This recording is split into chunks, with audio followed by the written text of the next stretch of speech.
Hi guys, hope you can see us out there. Finally we're on the air. I'd like to say a big apology. We did have some technical issues tonight, you know, and it has been the full moon the last couple of nights, Christina. Maybe there's something in that. Who knows? Full moon. Anyway, we're here. And guys, for the faithful few that have been waiting for us to come on air, welcome. Welcome to the show this week on Let's Talk About Ice. We've got a very special guest, as we do every week. But this lady is an absolute wonder lady. And Christina's going to share her story with us at the in a few minutes about her journey with her child who's been addicted to ice and other drugs. Okay, but before we get in, I'd like to just do a great big shout out to Gardener Cars. Once again, they have been a great support for us, and they raised through the month of June, they raised $3,000 for us to be able to educate 300 children. Okay, right. on the dangers of ice addiction. So that will be changing the course of history in so many lives in the future, because we get our lived experience people out there into the schools, into the workshops to teach and share their horrid stories amongst their PowerPoint presentation on the dangers of ice addiction. I'd like to continue to thank Grilled at Benoa Gardens, who raised some money for us as well. That's coming in the kitty as well. So we'd like to thank you guys out there that have given us your heart and donations out there. And if you do want to donate, if you feel you haven't got the time to give us a volunteer time, you can also help us change lives by getting on our website, all the W's, www.australianantiicecampaign.org.au, and scroll down to the bottom of that page and you'll see where you can sponsor us as a business or individually. For every $10 you donate, we can educate one child on the dangers of ice. Also like to give a shout out to Siramet Wines, Mr. Morris, whose building that we're able to be in because of his kindness of his heart, and we can do that and be able to get this is head office here for Australia-wide Australian Anti-Ice Campaign, and I just want to thank you, Mr. Morris, for your kindness of heart there to be able to have us stay here. Other households things we've got to do, we'll just throw that one away, dealt with that. Events coming up. We've got events coming up in Sydney and also close to Brisbane. On the 26th of October there is Comedy with a Cause, and I know anti-ice ice is not a very happy comedy thing to be talking about, but hey, we've got to let our hair down sometime, and we've got some comedians willing to get on board with us for the Sydney team and have a show for us called Comedy with a Cause, and that's on the 26th of October. So just look it up on our website for those dates and the details for that. We've also got a Neo Gala dinner coming up on the 23rd of August, so in a few weeks' time. That will be at Daisy Hill. Once again, go to our Facebook page and our website for more details on that. And that one's for over 18-year-olds, okay, from 7 to 10 p.m. on the 23rd of August for that one. And of course, the biggest one that's coming up, which we're hoping to do each year, is called Walk Against Ice. It's going to be definitely in Cairns on the 15th of September.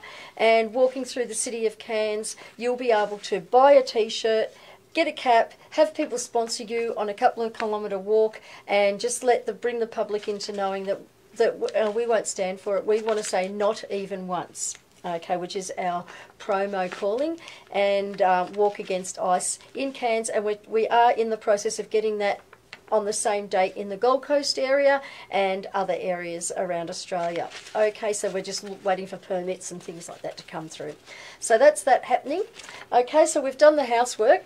And now, let's get on with the show, guys. Like, once again, if you've only just tuned in, I'd like to say sorry, we're a bit late tonight because of technical issues, but these things happen. I believe this story needs to get out there. I think we've had something in the heavenlies just try to come against us, because this story you're going to be listening to tonight, this journey, is for somebody out there. And so, guys, please share this right now. Share it on your Facebook page, because you don't know who you could be helping by hearing Christina's story. Yep. Okay, it's very important that you do share, and share again. So I have with us here tonight Christina, part of Family Support. And Christina has started working with us this week, and we are just so thrilled to have you join us, Christina. I'm so honoured. Thank you very much. Be part of it. That's great. You know, it is a good cause. We're like a family here. Have you sensed that since you've worked here? Yes, already. Yeah, it's a great office to work in. We love on each other, and it's just an absolute privilege and honour to be working alongside Andrea and the team here at Andy Ice. I know it is for me, and it will be for you. Christina, what's your story? You've got a child in addiction. So as a mum, we're going to come from that perspective tonight, guys.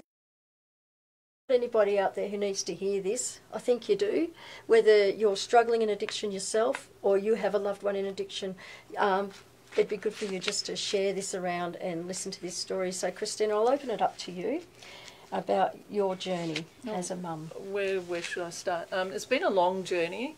It's been almost 2 decades, and you know, you just think your child is 18, goes out and is having fun, going to parties and drinking and binge drinking and whatever, and you don't understand that only looking back and reflecting on that was the beginning. You know, alcohol seemed to be, in this case, the thing that it was started with. That got out of control. Party drugs, you know, and that got out of control, and it worked its way up to more dangerous drugs, and then injecting drugs, which is just horrifying. So, you know, that's almost the journey in a nutshell. But the journey itself, when you're talking about 2 decades of your life, of their life, of life, it just seems like, when is it going to end? Is it ever going to end? So you're saying your daughter started on, would you say that the alcohol was like a gateway for her? Yes, was definitely a gateway. I would say that. I mean, it's readily available, it's legal, you know, and I truly think, you know, it reflecting back, it appears to be the gateway. Okay, and you said it's been 2 decades. Almost. Can you share the moment you found out that your daughter was actually getting into the harder injectable drugs? How you found out? Because I think so many can relate to that out there, and what it was going through your mind. And if you could share that story with us, please. Well, I mean, it was happening a lot longer, and I don't think that that's uncommon for parents, from what I've heard. That it was happening a lot longer than I realised, the injecting.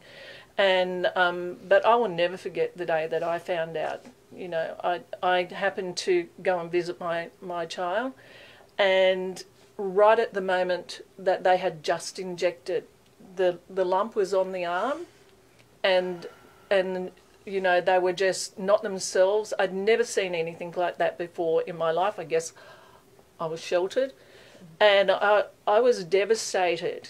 And that morning, I'd given her $20, and from that moment onwards, like, the ambulance was called. You know, it wasn't a bad result on that occasion, but that'll be burnt into my mind forever. And at that point, I drew a line there, and I said, my $20, my $10, whatever, will not be the money that you overdose on.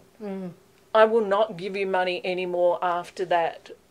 Maybe naively, you know, you are doing the wrong thing. I just need it for food, or, you know, I just, you know, the electricity bill or whatever.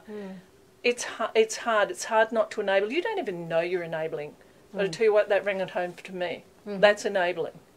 You don't want to be the person who gives them that money. You don't want to be the person who pays for their overdose. And me, it wasn't going to be me. After that, that was devastating. And you know what? That was only like 4 years ago. Oh, wow. Oh, wow. And how did that affect your family? Now, you're a single mum. You're probably, obviously, as we were talking before, we learnt that Christina was a hard worker and earning an income for her family. So how did it affect the other kids in the family? It's devastated the entire family. Nobody gets off scot-free. It's really devastated them. They've all lost something. My heart breaks that they've lost something, because the pain that goes from the mother to the child that's in pain and caught in this. spreads out to the pain that the others are feeling as well. Nobody gets off. It hits you all. You know, and they all suffer a loss, everyone. What about the reactions and responses as soon as they found out that their sister or their niece was on this evil, hideous drug? What were their reactions or responses? Well, it's sort of like, I think it's very common with everybody's reactions. Why? Why the hell are you doing this? You know, aren't you more intelligent than this? You know, come on, wake up to yourself. All of that stuff. And it was also like nobody can help. Nobody gets listened to. So their reactions were like, it's best to, like, if you want to journey it, and if you want to do that to devastate your life, we all have a life too. I will stand for that. I will stand up for that. I also have a life. We all have our lives, and we should honour those. I mean, I'm never ever going to stop loving my child, and I will never ever cut that tie. But I still have a right to my life. Yeah, absolutely. And what about when you first found out? Did you go through that emotion of the blame game? Tell us a bit about that. Yep. Even back in the early days, you know, with the alcohol and you know, and that was pretty bad. That was pretty bad. Yeah, I'd have people all over the place, and probably because of the age of my child. Okay. You know, what are you doing? Can't you do anything? Can't you know? What are you doing? It wasn't just me. I expect that, you know, the other members of the family were getting that too. You know, that's, what are you doing? That's your family member. But as time has gone on and everything, and look, sadly it's gotten worse, I think people realise, what can you do? If the person wants to work with you, then you can do something. If they want to say no, go away, then you can't do anything. You can't do anything. And I just, at this point of this bit of commercial break here, I just want to say that if you are a family member with a loved one in addiction, you can call our family support team. We have a special number now called 1-800-NO to ICE. So just look that up on the keypad, you know. I keep forgetting the numbers that are no to ICE, but do you know what I mean? Call 1-800-NO to ICE, and generally I'll be the one answering the phone, and I can lead you to someone who's lived experience that can get alongside you for support, you know, because it's only those with lived experience that can relate. I mean, you were talking earlier, as we were talking and sharing earlier, Christina, that family members or people were suggesting you go to counselling, and yet those counsellors who never had lived experience, how did that work for you? That was never going to work for me. That's how I found that, you know, AAIC. I found it by doing a Google search. I was looking for support, parental support, with ICE specific. I wanted some support from parents who had an experience with ICE, because I thought nothing I'm doing is working. I'm missing, you know, the whole point. What can I do? And I just wanted somebody to talk to. AAIC came up, Australian Anti-ICE campaign, and that spoke to me like, bang, anti-ICE. Yes. Well, I want to find out what that's about. And that was last week. Wow. And last week, and here I am. But the whole thing about it was amazing. I thought I knew stuff. This has been going on almost a couple of decades for me, and I've done research. I actually have sat in the parent groups, and I have sat and talked to those. I mean, I study counselling. I study logotherapy. Yeah. I thought I was an intelligent person who would be able to be on top of this, but then, you know, events happen, and you know, just recently we've had some events happen, and so, you know, I needed help, and I did have a family member who I will love forever for saying to me, you need to look after yourself. What are we going to do if you fall over? You internalise. Yep. We know you do. Well, you internalise. You have to keep going. Lots going on in your life, things like that. If you fall over, what happens to the rest of us? And you know what? That's valid. What does happen to the rest of the family if you fall over? And then, you know, and I'm thinking, you know, I'm really feisty, and I thought, I'm not going to be collateral damage to ICE. Damn this ICE. I'm not going to be collateral damage. I'm not going to be handcuffed. I'm going to find something that I can do. And bang, AAIC. There it was. There it was. Fantastic. You know, this drug does not discriminate. You know, I can see here that Christina and there's many of you out there that are very, very academic, well functioning people out there that may have loved ones in addiction, and you feel ashamed about it. I like how you said earlier, if you don't mind me picking up on this. You mentioned about, remember years ago with the AIDS epidemic and the Grim Reaper, and how when people were putting that under the carpet about AIDS because they didn't want to talk about it, it was something the family didn't want to act. You're finding that with... Yes, I can find a sort of a link. It has a stigma, you know, to have anyone in your family or have anything to do with ice. You are stigmatised by it. Nobody really wants to talk about it. But I don't know if anyone remembers Bryce Courtney. If you read his story about his son, April Fool's Day, I read that, changed my life. I went through a large drama, I was really sick and I had to have 50 units of blood, and I was told, you know, AIDS might get through, but what do you want to do? Live. So then I thought, well, you know, look at the people. Bryce Courtney's son he needed blood transfusions. I needed blood transfusions. Should I have gotten AIDS, I would have been stigmatised forever for something that had nothing to do with me. So families are collateral damage in that respect. We are. You know, the person that's going through ice, they did not choose this. They did not know. You need to watch the other films on the couch. I binged watched them. I did. I binge watched them, but you know what? Every young person or older person that sat here on this couch, talking about their journey in ice, it informed me. It was like this whole awareness opened up for me in my mind. Like I knew nothing. I damn well knew nothing. Wow. And it was only through the testimonies of the live experience, you know, the life experience of these people and the journey that they went through. I know my kid did not choose this. They're in it. Maybe they can't get out of it. It's hard, but they didn't actively choose. If they knew this was where it was going to go, they wouldn't have chosen. And that's the thing, guys. People don't know. You think you're experimenting with drugs. Young people think they're experimenting with marijuana and ecstasy at these rave parties. You don't know. These days they can be laced with ice because that's how they get their clientele. Okay, you don't know. Do you know what ice looks like? Do you know what ice looks like? No. You know, it can be injected, it can be smoked, it can be any other way, and it can be put into these other drugs. And so what we do is we go out in education and awareness. We use lived experience people have come through. They use a PowerPoint presentation that Andrea has got the rights to from America that has been evidence-based, proven to lower the statistics not only of ice use but other drugs use. Because by the time our presenters, God bless them and God love them, they're our heroes, go out there and while they're sharing on the PowerPoint, they intertwine their own story into it. Kids are too scared to try any drugs because, honestly, you don't know what you're doing. If it's spoken to a young child and asked them what they want to be when they grow up, you know, I want to be a ballet dancer, I want to be a doctor, I want to be a surgeon. Do any of them say, I want to sell my body to be able to maintain my addiction? No. Come on, guys.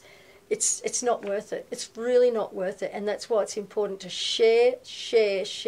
Go onto YouTube. We have a YouTube channel, Let's Talk About Ice, and you can see past episodes. You can binge watch, as Christina, I love that. It's, you know, you can find someone that's relatable to your cause, to your journey, and get them to watch it because there is hope out there. And like with Christina's daughter, with other people's children or loved ones, nephews, nieces, husbands, wives, there is hope. While there is life, there is hope.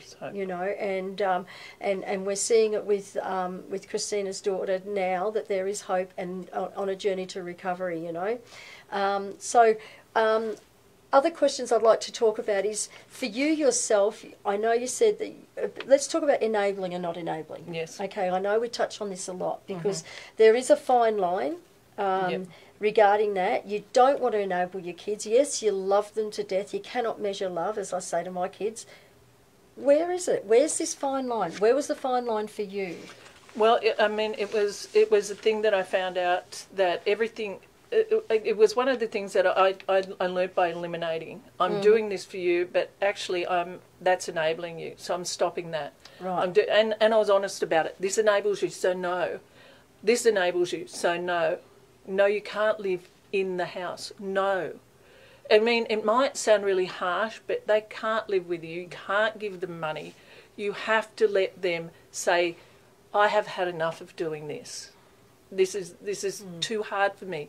While you're helping them and loving them, you're just making it easier for them. So I learned the hard way, probably like a lot of parents, you know. But you don't get given a book for this either. I did not choose this either. As I said, it's my life too. I'm learning about it too. Yep, and it is. There's no rule book. There's no rule book in raising kids. Let's face it. True. I mean, there's a lot of opinions out there. That's true. But we're all, each and every one of us is all different in our own journey in life. And I know a lot of people start by, maybe it's something that's happened in their childhood. There's a trauma that's happened. But then I've met people and spoken to people and interviewed many people where they say, there hasn't been a trauma. It was just something I tried. Look, guys, even the faithful few watching tonight that know Andrea's story, she was 40 years old. No reason. She'd never touched drugs in her life. She just trusted a friend and thought, oh, this won't hurt. He told me it was going to relax me. You know, within 2 years, she lost millions of dollars that she'd earned in her life. So no, it does not discriminate, guys. Do not feel bad. You know, do not blame yourself because your loved one has gotten hooked on this, or your loved one. But you know what? Come check out our website, all the W's, Australian Anti-Ice Campaign.org.au. Have a scroll around there. It's pretty easy to scroll around our website. Go to our Facebook page. Well, you're on it now watching. Share it with your loved ones and get the message out there. Just wondering, Christina, about, you know, you've got other children in the family. How has it personally affected them? Like, did you find that you had to give more attention to the one suffering to the others? How did it affect them, or were they at an age? You know, people say I internalise. I suppose they internalise too. Life goes on, and you do have to keep the family going. But it isn't just that. Yes, I do have a family, but you know, I've worked in childcare my entire, you know, most of my adult life, and I was adding up today about, and they're saying that ICE, you know, it starts around 14, and it can start younger, and I've sold my childcare centre now, so I'm not in that, but you know, that journey there, I would have now children that I have been involved with that would be now 21, 20, 19, 18, 17, 16, 15, 14. Wow. All of those thousands of children that I have been involved with, I'm wondering how they're going.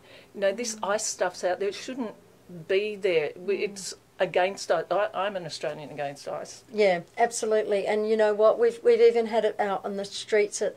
We've had dealers hanging around out the front of schools. We've had to have teachers walk their kids onto buses because they're offering young teenagers who are going through that time looking for identity, offering them lollies injected with ice, saying it'll help you lose weight. And not just that, at parties they get told peer pressure at that age is rampant.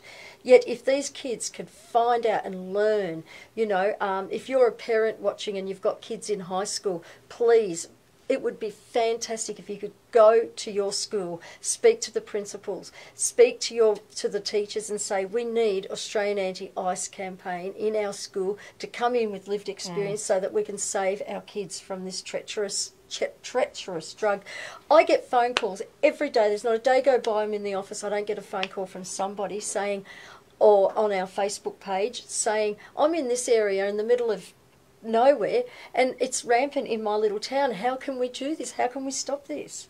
You know, and you know, our goal, our vision is to be able to get into every school in Australia, part of the normal curriculum, having someone that's lived the experience come in and share the horrible journey they've had to go through so that we can lower the what is it, lower the demand, which will cut Yep. the supply. That's right. No longer a Band-Aid effect. It does not work. I'm not saying we don't need rehabs. We do. Yeah. We will always need rehabs. You're always going to have those that are going to make wrong choices. They will always be needed. But if we can get in, change a generation Yes. of kids because Yes. they know what they're dealing with, have an informed choice because they've seen what it can do to them, Yep. you know, it would make a big difference in this country. And so, guys, get on our website. There's Yep. a petition you can sign there as well to the government, and that will help us build, you know, momentum and get into the schools and that. And is there anything else you'd like to share, Christina, with your journey that you would like somebody out there to hear? Well, you know what? I think that it would have been invaluable if the live stories about these drugs were in the schools. The children would at least stand a chance. They have they have the education. They have someone standing in front of them that said, "This was the journey. This is what really happened. You know, don't do this. Not even once." Takes $10 to roll it out to a child. You know, who wouldn't pay $10 to have this education? Like, heck, I would. I'd be jumping at, you know, Even if we could get do the whole class. even if we could get the parents that could raise money in the P&Cs and Yes. and things like that to get out there into the schools. Education Get it is so into the important, schools, you know, you know. in life, and get that ignorant naivety out of the society that people have regarding this drug. You know, I'm sure, and I just feel that there's somebody out there watching who's really hurting and they don't know where to go. They don't know who to talk to because, like you said earlier, it's a stigma. And they're blaming themselves. What would you say to that person? I would say, don't blame yourself. It's like, as I said, it's like, you know, every other thing. You open it up, you take off the covers, you start talking about it, and then we get somewhere. We can't get anywhere while it's all being hidden. It has to be out there. We all have to talk to each other and support each other. This is a very bad drug. It is. It is a very bad drug. It's a drug that affects you from the very start. You get on the highest of highs, and then you're looking for that high. And before you know it, you need it to bring you down. You need it to keep you working. And people have been known to be awake for 10 days at a time on this drug. Yeah. And it's so cheap. Yeah. $20. Yeah. You know, $20 and they can get high. It's really, really an insidious drug. And the cooking of this drug is even more insidious. They're cooking it, and what they're cooking it with is they're lacing it with things like acids, glass, shards of glass.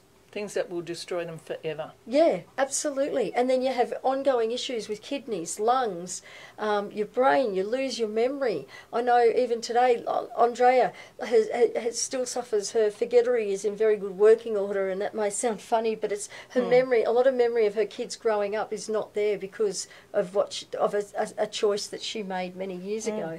And if you can stop one person from doing that, you've changed a whole range of people, because it may affect one. No, let me take that back. When you tried this drug, it doesn't just affect you. It doesn't just affect your family. It affects the community at large. It does. It really does. You cannot harm minimise this drug either. No. You cannot do that because there's no such thing as harm minimising the ice, the methamphetamines, because of what it does to you straight away. You know, it's a poison. It's a poison, guys.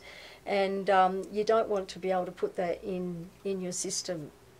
And so I just want to thank you. Thank you so much for sharing. Thank you. Yeah, and for coming on board with us, Christina. And like she said, she found us by Googling. Isn't that fantastic? We're on Google. But you guys, you can always just go to our website, go to our Facebook page. We're on Instagram as well, and go from there. Give us a call. It's 1-800-NO to ICE, and I will set you on the path to getting some family support. Okay, and if you are struggling in addiction yourself and you're too embarrassed to call, that's fine too. We've got a Facebook page where you can private message us, share a little bit about your story. I can get you a buddy. We work on the tripod system of support where we get you a buddy, number one, and that buddy encourages you into the second leg, which is NA or AA or community service, and go into the third leg, which is getting clinical counselling and support. And we've got some great clinical counsellors that are attached to AAIC. Okay, we've got some great rehabs that we can get you on the way to doing. And I know the waiting list is long, but hey, if you keep pushing and pushing and pushing, you will get it. Okay, you've got to put it out there. You will get help. You've just got to be determined. And it's a hard road. It's not an easy road to get off this drug. But if you're determined, you can then come, because you've got to be minimum of 12 months clean from this drug for you to even come on board with us. And you can use your experience to change the lives. You know, we recently had a couple of girls go into the women's prison and the correctional facility, and we've done that a couple of times now, I think, and the response is just absolutely, we're getting letters from prisoners saying, when I come out I want to work with you guys. Because we give you hope, we give you a chance to start again. And that's part of our vision, it's part of our culture, is equality with compassion, grace and mercy. That's what we want to give out, because everybody deserves a second, third, fourth chance. They do. You know, that's what we all deserve, and why not? We're all human, we're all fallible, we all make wrong mistakes, and I just want to say, I love how you linked that AIDS with being a stigma back in the 80s to today. Don't let it be that stigma. Start talking about it. Let's remove it. Like mental health, you know. Now, in the last 10 years, mental health has come a long way because people have not been afraid to talk about it. You know, and once we bring it to the light, something can then be done about it, and we do it in a way that's practical, and getting out there. So I want to thank you all for your support that are supporting us. If you'd like to volunteer your time, on our website there's a link that you can click on, volunteer, and you can put your details there, and our beautiful volunteer coordinator Anne will then send you some paperwork, and we can find somewhere Australia-wide, guys. We're getting up and going in Perth, hi Perth, in Sydney. Hi Angela and the team in Sydney. Don't forget they've got Comedy with a Cause in October to raise funds so that they can get AAIC more going up in Sydney. And there's Melbourne with Tim Sell, and getting the team going there. That's fantastic. And we're sort of working on a bit more with South Australia, working and tweaking some things there.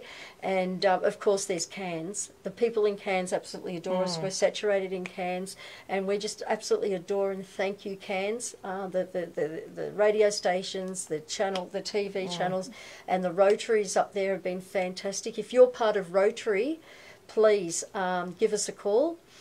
Call us during business hours on 07 5665 6063.